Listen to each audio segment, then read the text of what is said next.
It's believed that COVID-19 jumped to people at a live animal market in China. That's where animals are selected by customers and slaughtered on the spot. Well, there are dozens of these markets in New York City, and tonight we have the second part of our special report where we show you why they're getting new scrutiny. This surveillance video was shot on April 24th in Queens.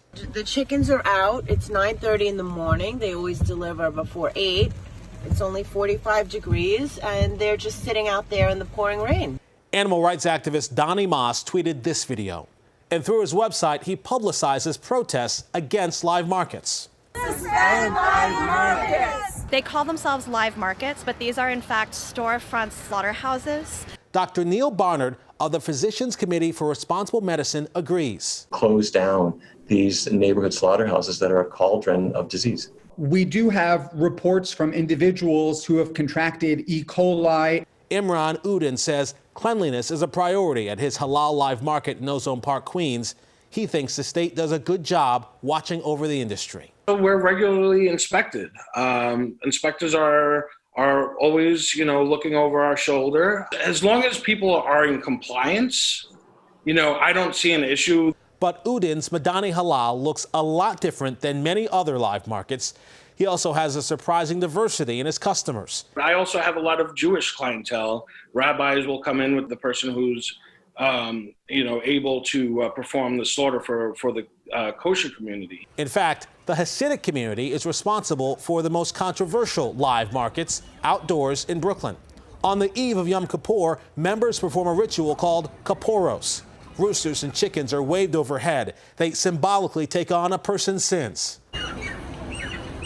Then their throats are cut. An estimated 50 to 60,000 birds. We're intentionally avoiding most of the bloody scenes. The meat is supposed to go to the poor. There's blood all over the streets. But an animal activist shot video in Crown Heights in 2018 showing trash bags full of chicken carcasses just dumped on the street for disposal. Oh my God, oh my God. In one bag, a chicken that's still alive, rescued from the garbage and subsequently nursed back to health. City Health Department spokesman told us it's a matter for the State Department of Agriculture and Markets. My gut feeling tells me that the reason why the city is saying that, nothing to see here with these wet markets is because they know if they ban the slaughter of animals in the 5 boroughs that they'd have to shut down Kippuros too. And that voting bloc was so powerful. So we contacted the State Department of Agriculture and Markets. It told us, quote, as part of the food supply, these markets are not restricted from operating. It is important to note that there is no evidence that domestic animals spread COVID-19 to humans. That's true.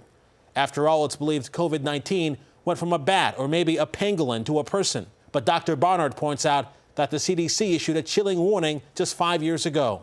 After they discovered in live animal markets in Minnesota that there was animal-to-animal transmission and animal-to-human transmission, they wrote, if efficiently transmitted among humans, these novel viruses might have pandemic potential. It just predicted exactly what basically happened with COVID-19. We can't allow these places to continue to operate where new and pathogenic strains could develop. Now, this week, 2 state legislators from the city introduced a bill that could ban live markets in the city. It would not apply to the Kippuros ritual, and we should point out that New York's highest court upheld the dismissal of a lawsuit that was trying to put an end to it.